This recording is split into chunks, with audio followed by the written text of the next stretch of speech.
And we're rolling. Yeah. Welcome back, Hunter. Thank you. It's been a while. Yeah. It's been we've been through half the holidays of the year, I think, since our since our last recording. So happy Thanksgiving, happy Christmas, and Merry New Year. So Okay. Yeah. I mean, at the risk of sounding like a dad, we haven't recorded since the last decade.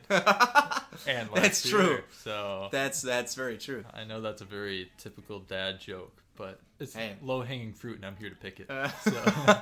We are here for it. Yeah. So yeah, that's awesome. All right. Well, here we are again. Welcome back to our third installment of this wonderful podcast. Yep. Thank you to everyone who's been with us so far. And we hope to produce more content from you. Our loyal 6 viewers? No, I mean, how many is there? We got Rachel, my mom, my brother, occasionally. Maybe listens to about the first 10 minutes. Who else? My dad listened to it probably the same length as my brother, first 10 minutes. Yeah, cool. Then my girlfriend, she's a big fan. So yeah. How about you? Excellent. I think I've just told my dad about it, and I need to get that out to the rest of the family, because I think I feel like they'd at least be interested in listening to some of it as well. Right. I know it's kind of hard to sit through I'll give him that. It's hard to sit through like 40 minutes of talking, but I mean I think that we have some great conversations. That's true. So yeah. I mean you can't dispute the fact. So also yes. I just thought of. I'd like to shout out the podcast Bubbly Break. Oh, no. For Hunter might disagree with me on this one, but I think it's fair to give them a shout out. Thank you for taking up the same kind of shtick as well. They said that they were inspired by our podcast. So if you like what you hear on this podcast, definitely go check them out. Yeah, and inspired is a generous term. It's a lot more like a ripoff. Not really. Yes, we have some kind of there's some conflict here. I mean, we're trying to corner the market in the college podcast genre. So, right. But so that's all right. We just said that's all right. Jinx. No, but Jacob, did you have something you'd like to start off the episode with? Yes. Obviously, we're in a new year, we're in a new decade, and a lot of stuff has already happened. Unfortunately, some tragic things have happened so far. We just heard the news today that NBA legend and superstar and long-term player for the LA Lakers, Kobe Bryant, has unfortunately passed away in a helicopter crash, him and his daughter. So I'd just like to, keep his family in our thoughts here. And same thing with, and I briefly mentioned it, I think, on our first episode, but I'm a huge Rush fan. Mm-hmm. And unfortunately, Neil Peart, the legendary drummer of Rush, has passed away again in over, what was it? Well, his was, he had a form of brain cancer called glioblastoma, and that lasted over the course of 3 years, and he had kept it quiet, and he finally he passed from it. So just want to again keep his family in our thoughts as well. And with that being said, just make sure for all the people that you love and care about in your life, make sure you let them know that. It's important to let them know that. And let them know to not take any helicopters. No, but Jacob is even currently wearing a Rush T-shirt. He's always repping the merch. Mm-hmm. But 100%. Yeah. But we don't want to stay on a grim note, so I figured we should bring up our a fan favorite topic of ours, a little bit of wholesome news. Mm-hmm. And this one is exciting because it's also related to improving something also that's kind of negative going around right now. And so Hunter, if you'd like kindly explain. A big concern right now, everybody knows about it, the what is it, eloquently named coronavirus, not sponsored by Corona, not to be confused with the alcoholic drink. Yeah, but so that thing the virus originated in China. Everybody in the city of Wuhan, but we got some good news right off Reuters.com that they have, I quote, the virus genetic code in hand, and scientists begin to work on a vaccine. So, and upon some further reading, it'll take a little less than 3 months before they're able to start testing potential vaccines. However, I mean, that's 3 months is better than us just being like, hey, we have no idea what this Right. is. Oh, absolutely. Absolutely. Yeah. And let's see, what else? As of Friday, more than 800 people in China were killed. Gosh. Oh, no, infected. Sorry. Oh. And only 26 Jeez, have been Hunter. killed. Yeah, whoops. Probably should have read the whole sentence first. But it has spread. It's even in the U.S. And, Yeah. I don't think you knew this, but here in Wisconsin, UW-Platteville, they have 6 students that are under watch for it. Really? I think they're foreign students. Okay. Who had just been coming from China, and they are under watch for that. Okay. And then I know there was something in Washington and Texas too. So people traveling to and from, you think? Yeah. And it's crazy. I was watching some stuff in Wuhan, the city, completely isolated now. Like, Really? you can't go in or out. Same with, they have like millions and millions of people. Wuhan is bigger than New York City. Really? Yeah. It's giant. I'll pull up the population rate. Right. Wuhan Oh man, I can't. Yeah, 11.08 million. So. Holy crap. Yeah, man. think about all those people who are just you can't go in or out. But that's not it. They've isolated cities like all around it as well. Gosh. But yeah, the important. What? Sorry, what? Sorry. I was just gonna say. Sorry about that. Like how big is New York in comparison? Let's see. Watch it be more than 11 million. I swear. Oh, 8.63 million. Wow. So it is. I mean, that's quite a bit bigger. So. I mean, maybe not quite a bit, but if we're talking millions of people, then 3 million bigger. Good. Yeah. But yeah, I don't know. That the important part is of our wholesome news segment is that they got the genetic code. They're hot on that virus's heels. I don't give it more than 5 months. Absolutely, that is the diagnosis from analyst Hunter. Yep. No PhD necessary. Actually, there's a funny thing. Construction workers would be like, "Yeah, I got a PhD," because PhD can stand for post hole digger. Oh. Which, if you're not familiar with those at home, it's like this thing with 2 vertical handles that you plunge into the ground. You can dig a hole for a post with it, but a PhD. So, yeah. Post hole digger. Yep. Oh my gosh, that actually sounds like it could be a good band name. Yeah, maybe it is. All right, so not to fear, they are working. They are about to begin work on the vaccine for the coronavirus. So that's good to hear. And Ebola was much more lethal too. So everybody's worried about this one, but I mean, I guess aptly so. But we made it through Ebola, so not to jinx anything, but we'll make it through this one too. Yeah. So, what else? So Jacob, did you have a bug of the week that we could talk about? Yes, I do, Hunter. And Perfect. I'm gonna try to get you to try to guess it first, right? Okay, right. So the first clue, right? Think of a Disney movie. Right, but it can be as I say that, it's kind of misleading. But think of a Disney movie. The Bambi bug. No. No. No. Is Shrek Disney? No, that's DreamWorks, dude. Okay. DreamWorks is gonna be knocking on your door. Yeah. Hey, potential sponsor, maybe. This episode is sponsored by DreamWorks. Okay, what are some other Disney Toy Story? Anything related to Toy Story? The Mr. Potato Head virus or virus? No. All right, what is it, Jake? Well, very very close to those guesses that you have just provided. Not surprised. This week we have the Hercules beetle. Oh, okay. Yeah. So I'd say it's misleading because like you probably would have thought of these movies that have bugs in them. Now, actually, honestly, my first thought was Lion King. Because when Simba goes and hangs out with Simone and Pumbaa and they're eating bugs and whatnot.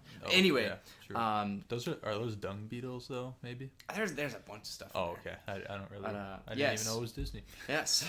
What? No. I knew that one was. Yeah. Yes. This week we have the Hercules beetle.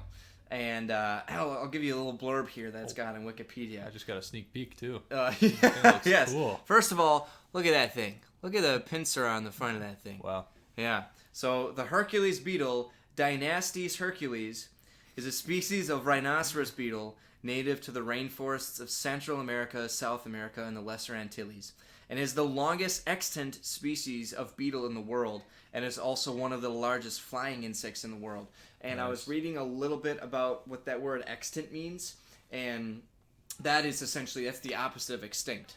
Extinct a species is wiped out, right? Extant is it says the longest living species of beetle in the world. Wow. So that's pretty nuts. So these giant things have been flying around since before I was born. Oh yes, for sure. No, I'm just joking. Yeah, of course. As I was looking at they have the breakdown of all the different information, and by the scientific name, the name was coined in 1758. So it's been around for a little while. Older than the U.S. of A. Yeah, So, that's absolutely true. Absolutely. yeah, I would hate to be on a bike ride. And you know how, like, around here, maybe you'll be on a bike ride and get some mosquitoes or gnats in your face? Yeah.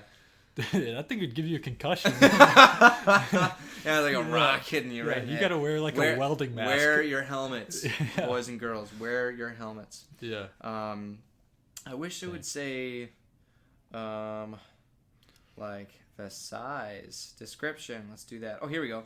Adult body sizes, not including the horn, vary. Oh, holy crap! Vary between 50 and 85 millimeters. Oh. I thought they were gonna say like centimeters. I got 50 feet. Yeah. Let's see. So 50. that says again. This is without the horn. This is between 2 and 3.3 inches in length, and Can confirm. yes, and then between 1.1 and 1.7 inches in width. So that's Ooh, like that's a thick one. yeah.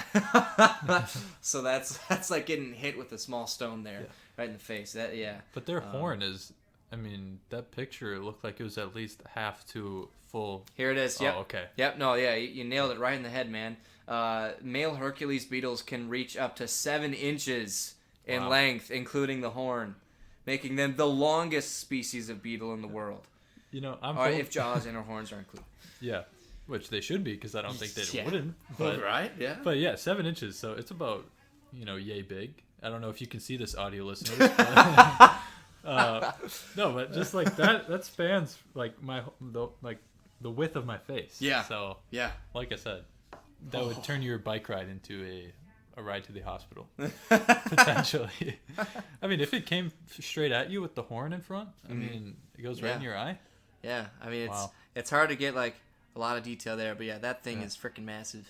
Wow. And then so I wonder here. Well, let's say I want to know where it's located.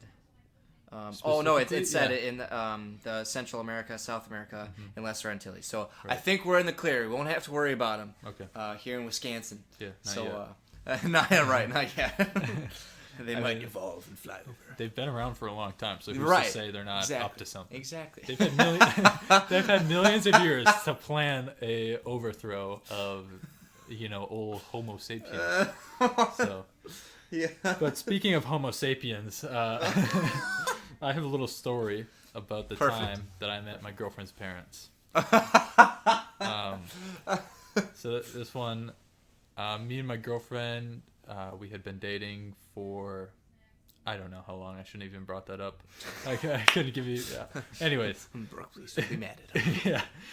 No. How long total? I know. Okay. I meant between the time of us dating and when I met their parents. Right. I just don't know. But anyways, so I met them on October 31st. Mm-hmm. Okay, so I guess that would have been about a month after. But so I go to her house and I meet her younger two sisters, and then her mom is there, so I go to introduce myself to her mom, and I go in for the handshake. Now, Cassie, if you're listening, I accept 98% of the responsibility for this failed handshake, but there's a 2% on your part too. Because when I went in for the handshake, I don't know, I didn't go far enough, but basically my hand clasped around you know how your hand has like the knuckle in the middle of your finger? Yep. I only got to about there on her hand, so my hand was shaking her fingertips, and that was a little awkward. No. Yeah, but that's all right. We moved past that and continued chatting. Later on, we're standing kind of in the entryway area, and behind me the door opens, and this man with long flowing black hair and a guitar opens the door. Turns out it's her dad. It's Johnny Cash. Oh, no, it was the guy. It was some guy from a movie. With I don't know, but he had a guitar and a wig on, and dude, I wish Tom Cruise. No, and from Rock of Ages. I don't know. I'd have to ask him, but yeah. So I met her dad when he was wearing his Halloween costume, which was very interesting. And then when I go to shake his hand, I'm already 0 for 1, so I'm hoping to make hoping to get a rebound on this one. But I go in, my pinky must have detached from its next door neighbor, the ring finger, going in for the handshake. So it went down, and when we shook hands, our pinkies interlocked in a weird. So Jacob, let me give you a handshake, just so it's like that. It's a much more intimate feel, which I didn't like. But so that was kind of funny. So they're like, "Oh wait, that was weird," and then we re-shook hands. There you go. So one for 3 on the night. Wait, 3? Because you said you redid. Oh yeah, true. Yeah. So. Oh boy. Yeah. So 1 for 3, not too bad. Oh, that ain't bad. Not passing, but we'll take it. Yeah, but that was something that my girlfriend likes to make fun of me for, and something I will probably never live down. But another story I wanted to share real quick was about a time I worked at Fleet Farm. Yes. So I worked at Fleet Farm in the sporting goods department for 2 years or so. Excellent. And me and my friend Hayden, we were tasked with vacuuming the mezzanine. Which, do you know what a mezzanine is? Oh, excuse me. Sorry. Sorry. We just. I know, man. That was very weak. We just had some ice cream. Yeah. Well, isn't the mezzanine usually like a kind of like the next floor up, like a balcony or something? Actually, yeah, that's totally right. So in Fleet Farm, there was a super long mezzanine that ran probably over 100 feet long, which is where all the hunting blinds and all that type of stuff would be set up, just so people can view them up top and they don't take up floor space. So me and my friend, we had to go up there and vacuum it. So I know, right? Very weird task. What was the floor of the mezzanine? Plywood. Oh. Yeah. So we sweeped and then vacuumed. But so me and my friend are up there with a vacuum and a broom, and we can see the entire store, and everybody in the store can pretty much see us. So it's just 2 high school kids, freaking laughing because of like what we're doing. We're like just sweeping and So when we're vacuuming, it's plywood and it's hollow-ish sounding. So it's super loud, and it's just 2 kids vacuuming plywood up above the store. Everybody's probably like, "What the heck is that?" Also, I just saw your laugh on the decibel thing on here. Oh gosh! There's 1, 2, 3, 4, 5, 6, 7 peaks. So I think you did a ha ha ha ha ha ha 7 times. Anyways, I thought you were gonna say 1, 2, 3, 4, 5, 6, 700 decibels on that laugh, Jacob. No. But anyways, so yeah, we were up there vacuuming, sweeping, and then at the end you're kind of right in front of the checkout area. Yep. So we're just up there, and he had to go back and grab something, so I'm just chilling up on this mezzanine holding a broom, just looking at all these people trying to check out. And I don't know, that was just a highlight of mine that I wanted to share. So. Now I have a question for you, Hunter, related to Fleet Farm. Right. When you were there, you said there for 2 years, right? Yeah. So during Christmas time, when Christmas came around, did your Fleet Farm store, ever have sponge candy there? What is sponge candy? Oh my gosh! Maybe, but I don't even know what that is personally. So they might sell it during a not Christmas time, but that's the only time that I've ever seen it there. So we have one in Green Bay. A Fleet Farm, not a Farm and Fleet. Right. Perfect. Okay. Yeah. No. Not Farm and Fleet. Sorry to anyone who works there. Thank God. Just kidding. Yeah, but at the Fleet Farm there, it's like gosh, it's hard to explain the inside of it. It's covered in a chocolate coating, but it's literally, I literally it's like a sponge, but it's edible. It's pretty hard, but it's filled with air pockets. Okay. So, but it's very, very sweet, and like I said, there's a layer of chocolate on the outside, and they sell them around Christmas, and man, is it good. Yeah. So, I just wondered if your location, if you ever spotted any of them there. It is possible. I mean, I worked in sporting goods, so we didn't have any food over there, and Yes. the food place was the other side of the store. Mm-hmm. The food place, the department. But yeah, so maybe we did. I just didn't venture over there. Okay. But all I know is that we carried some really cool keychains. So, yeah. But All right. Yeah. So I don't know about the sponge. Did you say not sponge cake? Sponge candy? Yep. Okay. Yeah. Huh. Yeah. Christmas candy. Well, there you go. You have your keychains or good stocking stuffers. So remember that for next year, folks. Yep. Hop on over to Fleet Farm. Yes, your local Fleet Farm. But not Farm and Fleet. No. Don't mess that up. Yeah, get that blue and white out of here. It's all about the orange and black. So that was a really cool job. Shout out to Dale, my buddy Dale out there. Tried to convince me to marry my girlfriend when I was still in high school. Me and Brooke were there, and he's like, he whispers to me like, "Hey, when are you gonna put a ring on her?" I'm like, Dale, it's been like 3 months, man. yeah, Dale, I'm a junior in high school. This isn't the 1940s where you get married at like 17 and 18. But yeah, so that was pretty funny. Who else could I shout out? Randy. Mm-hmm. Randy is a weather watcher for a local news station. No way. Yep. So That's awesome. when he comes up, there's a little picture of him smiling on there. Yeah. And Yeah. I miss that guy. I miss a lot of people from Fleet Farm. Mm-hmm. So. That's. I'm glad you mentioned that now because I'd like to give some shout outs as well, Hunter. Perfect. Go ahead.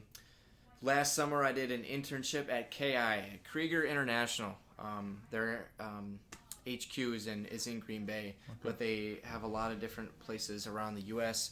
And then I believe they technically are international as well. And they're one of the largest furniture companies in the States. And so I had the opportunity to work on their design team there. So during my time there, I looked at a lot of these, CAD drawings. And I guess this is also kind of segueing a bit into like more of an engineering discussion too. But I was looking at their Creo drawings and stuff, and submitting some of my own and stuff, and helping with inventory and putting product together, ordering product, putting it together and stuff. And during those 3 short months that I was there, some really great people that I met there. First and foremost, my boss, Tom. Thank you very much. He was the person who introduced to me the German certification method when you're tightening screws and bolts and stuff on if you're assembling something. Yeah, the old you GSM. Right. That would be GCM, as certified is spelled with a C, Hunter. You're right. That's why I'm an engineering major, not an English one. Right, yeah. right. But the German certification method is the Gudentight method, which is when you're tightening screws and stuff, you want to make sure that it's good and tight in place. So I would like to give a shout out to Tom for that. Shout out. Okay, there were a lot of Toms and Tims in the office, so it was really funny. There were like 2 Toms and 3 Tims, so I got kind of mixed up a little bit sometimes. But all the Tims, Mr. Tim Hornberger, and he was the vice. So Tom is the president of the design, the head of the design team, and then Tim was the vice president of the design team. Thank you to those guys. Thank you to everyone on the design team for making my experience there great. Thank you, Mr. Tim Bushy. He was, I've known him for a while, and he helped me get into the job as well. And then, can't forget the third Tim LaFleur. Not related to Matt LaFleur, coach of the Green Bay Packers. Oh, okay. At least I don't think so. I should have asked him while I was there. But And then I'd also like to give a big shout out to Dave. The biggest one. Okay. Yeah. Dave, because guess what? Oh. Dave is. All right. So I'm sorry. I will continue in 1 second. We now have a member of our live studio audience joining us tonight. Welcome, Chelsea, to the live. Woo! To the live studio. Welcome to the live studio audience. Sorry, had to take a quick break there to mention that. Yeah. Welcome. All right, Tim LaFleur. So yes. Nope. That was. We're talking about Dave now. Oh, Dave LaFleur. Dave LaFleur. There's so many Tims. Dave, yes, Dave. Dave. He figured out that I was a big music guy because I was very fortunate enough to have an office there because they didn't have any open cubicles. Dang. So they had an old office, and so I was like, sweet. And so I brought some of my Rush posters and put them on the wall, right? Wow. And so all these, people are walking by like, what? He's got Rush posters up. Like, they're very surprised that someone my age, appreciated Rush. They're also and so, like, this kid's a college student. Why does he got his own office? right, exactly. I've been working here for 30 years. Yes, that was also true. But one guy there, Steve, he would start calling me Rush, which I thought was funny as well. Mm-hmm. And Dave then would come to my office and start talking to me. Dave has a band that he's in called the Walloons. So if you ever have a chance to go see him because they play a lot of great classic rock and a ton of other great stuff like that. And he'd always tell me about his gigs that he's doing, and it's with his brothers and a couple other guys. And so he would tell me also about the concerts he's been to. And fun fact, Rush only ever came to Green Bay twice in their career. Once at what is now the Meyer Theater, and the second time was the only time they were at the Brown County Arena. Mm-hmm. And the Brown County Arena, unfortunately, is no more. They have demolished it. But, some more wholesome for you. They're replacing it with a veterans building for veteran services. I think that's pretty cool. Yeah. But anyway, the only time Rush ever came to the Brown County Arena in Green Bay, Dave was at that concert, and he still had the ticket stub. And so obviously he knew that I was a big Rush fan. And so I think on my either last day or second to last day at KI, he came to my office and he had printed out a picture of the Moving Pictures album because they came in 1981, I think, either 81 or 82. And Moving Pictures, which is arguably one of their, either that or 2112 is their biggest album. So they came during, one of the biggest albums of their career, right? And it was either that or Signals. Signals was another phenomenal album, but I think it was Moving Pictures. Anyway, he had the ticket stub. He had printed out a picture of the album cover and had the ticket stub in this little plastic case. And he gave it to me. He said, "Here you go. I'd like you to have this." And I said, "Oh my gosh, are you serious?" He's like, "Yeah, man, it's yours. I don't need this anymore." Wow. And that was phenomenal. I still have it. It's on my desk at home in Green Bay. And I was very, very grateful for that. And I was very grateful for all the kindness of all the people there. And there was also a guy, another Dave, Dave Herbecky. I don't know if it was his own personal machine or if it was a machine they had there, but it was essentially like a vinyl machine, and he would use it to make name tags, right? Mm-hmm. And so I had my own name tag by my office. He, unbeknownst to me, made one that said Room 2112 and stuck it to one of my walls, and I saw that and I was like, oh my gosh, wow. It's so cool. And I still have it, that as well, and that is actually on my my room here in Milwaukee, on my door. Oh, really? So yeah, I never noticed that. Yet. Yeah, man. Huh. Yeah, I kind of put it up high, but yes. So that's on my door here, and I'm very excited. Thanks, so nice. I'll cherish it forever. Yeah. All right, last shout out before we move to our final topic, but I gotta give my boy Dave. Or no, his name's not Dave. His name's not Dave. I got confused. To all the Daves of the world, thank you very much. We appreciate it. His name is freaking John. Not at all related to Dave. God. Okay, his name is John. The owner's name was Dan. That's who I messed it up with. Wait, you said Dave. I know. Dan, I Dave, wasn't John. close on It's either. all the same to Hunter. Yeah. Anyways, John.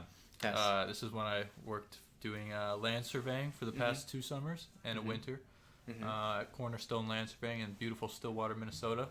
Okay. But anyways, me and John, we worked out of the truck every single day during the summer. And my office wasn't as cool as yours. Mine was the passenger seat of the truck. So, yeah, but that was such a fun job. I couldn't tell if John liked me or not because he's a very serious guy. Yep. Man of very few words. Yeah. And he just looks mad all the time. So we'd be working out there, and I'm looking through the instrument for surveying at him. And I just see his face, and it looks like he's just ready to kill me. I'm like, whoa, did I mess up today or something? But no, he's just always kind of got a mean mug on He's got a mean mug. So, but yeah, we got along really, really well, Good. actually. Yeah, I mean, when you spend 8 to 9 hours a day, 5 days a week for 2 summers, I mean, you get to know the person pretty well, Yeah. especially when it's just the 2 of you Yeah, absolutely. out on our own. Actually, a funny story about working there. The first day I worked there, we show up to this giant construction site. We get out the truck. The project manager there is right there because he's got to talk with John. And I go to put the vest on because you have to wear a safety vest here. Yep. And I put it on upside down. So I know, right? How do you put a vest? I don't know. I was just nervous because I just met John. I'm just meeting the project supervisor. And so I put this fluorescent vest upside down. And, I mean, when you think about that, it doesn't make any sense because you're wearing a vest right now. Yep. If you were to try and put that upside down, this part where, like, below your rib cages are, they were up, like, to my ears. I'm like, this is not comfortable. Like, and I started taking it off, and the supervisor's like, hey, I think you got that on wrong. I'm like, yeah, thanks. I know. Yeah, I noticed. wasn't I didn't do it fast enough for John and him to not look. So John was probably like, oh boy, like, We're in for a treat. yeah, where did gonna we be a pick long this kid up? summer. Yeah. But so that's a little excerpt from that. Excellent. But our final topic, we're running on 32 minutes and 27 seconds. Ooh. But final topic, we just came out of winter break. What are some highlights of your winter break, or low lights? Yeah. You know what I'm saying. I would say definitely one of the hardest things for me was, again, hearing the news of Neil Peart's passing. That was really tough. And I'm my dad and my brother too, because we're all huge Rush fans. But you know, Was I the one that broke that to you, or did you hear about it? So it's kind of funny because I was working third shift during the time. Oh, yeah? So I would sleep during the day. And so I Right. got out of bed at like 5 in the afternoon, and I came downstairs, and that was the first thing my dad told me. And my mom came into my room just as I woke up, Yeah. and she's like, "Don't look at your phone." Huh. I was like, "Okay," because usually that's what I'll do. The first thing, look at Yeah. my phone. She's like, "Don't look at your phone." Came downstairs, and my dad told me, and I think that was very nice of her. It would have. I think I would have much rather wanted to hear it from my dad. Than looking online or something, or seeing, because after my dad told me, I looked at my phone and a ton of people had said, "Hey, I'm sorry," and I wouldn't have known what had happened if my dad hadn't told me. So that was really tough. But I take a lot of solace in the fact that, you know, Rush's legacy and their music will live on for a very, very long time. So yeah. But But what's a highlight? I want to hear a highlight of your break. a highlight. I would say, you know, might sound lame to some people, but just really getting to see everybody. Because I love being here. I love being in Milwaukee and being with all of you folks here. But I also really miss all the people back in Green Bay. So seeing my family and watching movies with my friends, and even when I work third shift, you know, a couple of my buddies and I, we usually we've been doing this project over the last few winters where we go work for a temporary company. Like they bring college kids on for a temporary time to work on different projects and such. It's at a paper company, and we usually try to do first shift, no spots on first or second, So we did third shift. Dang. This is the first time, I think, for all of us at working who worked it, that we're doing third shift. Yeah. And usually you'd be like, oh man, this is gonna suck. And yeah, it sucked. But just being able to really, sit there and talk with my friends, we did it for 4 days. And after going from not seeing them, for 4 months to being able to spend, 4 days and kind of goof around with them and talk to them in a warehouse, no less. It was just, it was really fun. And I really, even though the hours sucked, really cherished it. And I'm glad that I was able to see all those guys. And to see everyone over break. And with one final thing I will say, I got a guitar pedal for Christmas. It's called an Electric Mistress by Electro Harmonics. And it's a combination chorus and flanger pedal. And what that does is it takes the signal, the signal that's coming through your amp.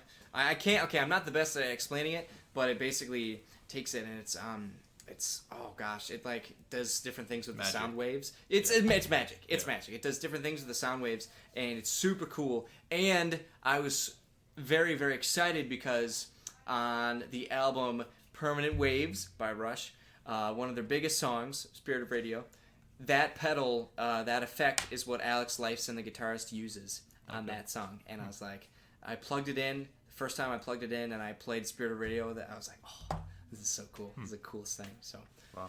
yes. What about you, Hunter?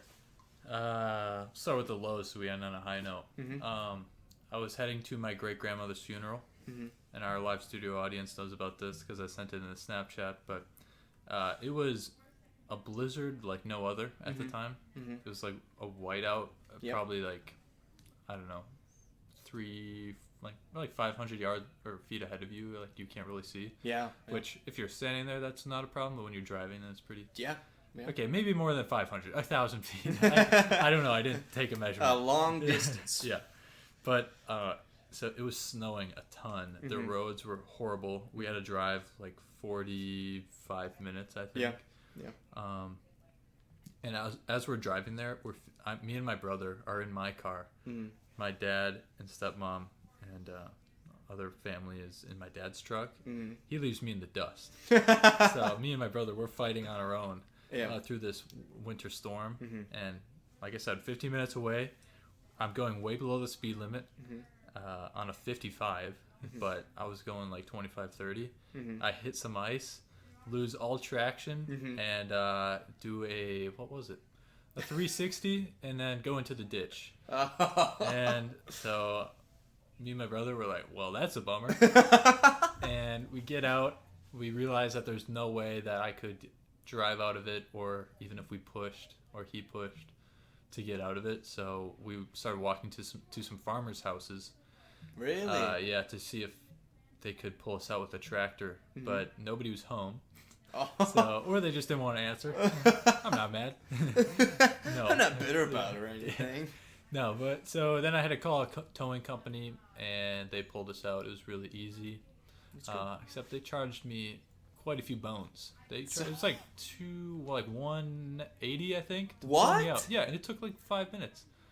Are you serious? Yeah. And then he pulls me out, and it's like, yeah, pull over on the shoulder, and then I get stuck again.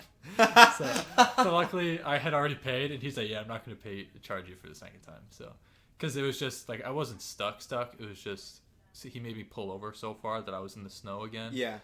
And then I couldn't get out. But so that was a bummer. But yeah, a highlight of mine. My girlfriend's family was fostering some puppies over break. Yeah, man. They were extremely cute. That's not even an opinion, that's just a fact. But anyone who disagrees is probably from Farm and Fleet. Yeah, probably. Yeah, leave a comment if you disagree, and I'll block you from the YouTube channel. No, but hanging out with we got Wilbur. He was the big one of the litter. Was there an Orville? No, unfortunately not. Should have done a Wright Brothers thing. Yeah. No, and then we had Charlotte. She was the little girl. And we had Henry, or as I affectionately called him, Pip. Because he was the runt. He was by far the smallest one in the beginning. They all kind of catch up after a while. But so they were born early November. So they're like 2.5 to 3 months old. Mm-hmm. Wilbur is already 20 pounds. What? Yeah, he's a big boy. Holy His crap! paws are giant, so he's gonna be big.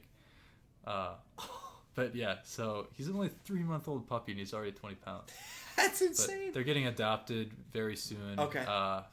Henry, he's already got his foster parents Aw. picked out, or Mhm. his adoption parents. Mhm. Wilbur getting adopted. Charlotte, my girlfriend's mom is actually adopting Charlotte Awesome. because she liked her too much. Yeah. So Yeah. she couldn't deal to part with her. So Yes. yeah. So Yes. I'm actually really glad about that because it's a run or not. No, what? The dog is a mutt. It was a rescue dog that the Yeah. shelter picked up, and they needed somebody to foster it when it had the Mhm. puppies. So Mhm. they don't know what breed it is, Oh, okay. Okay. and so it was a complete mystery when it was born of Yeah. like kind of what they would look like. Mhm. Now, granted, you get 50% of the picture from the mom, Yeah. but we don't really know what breed the mom is either. Mhm. But they're kind of look like husky, beagle-ish, and German Shepherd-ish. Wow, what a mix. Yeah, it's really weird. And Wilbur, he looks straight chocolate lab, Yeah. and then Charlotte and Pip or Henry, they look totally different. Really. Yeah, it's really interesting. So Cool. with that though, we're already at 41 minutes. Okay. Wow, time flies. Time flies when you're having But- fun. Any comments, Jacob, before we wrap it up? Oh, I'll just say thanks for doing this again, man. No problem. It's been a while. It's been a pleasure. It has been. It's been a while. I'm glad we were able to do one, and hopefully we can hit y'all with some more uploads coming soon. Coming soon to a website near you. Yeah. And if we make it big, maybe a theater. Yeah, yeah, Kinda like, those yeah. DVD Chronicling our things. journey from Yeah. going and talking about it over dinner to Yeah. becoming successful podcasters. So Hunter, All right. it's been real. Yep. It's been fun. It's been real fun. Catch you later, everybody.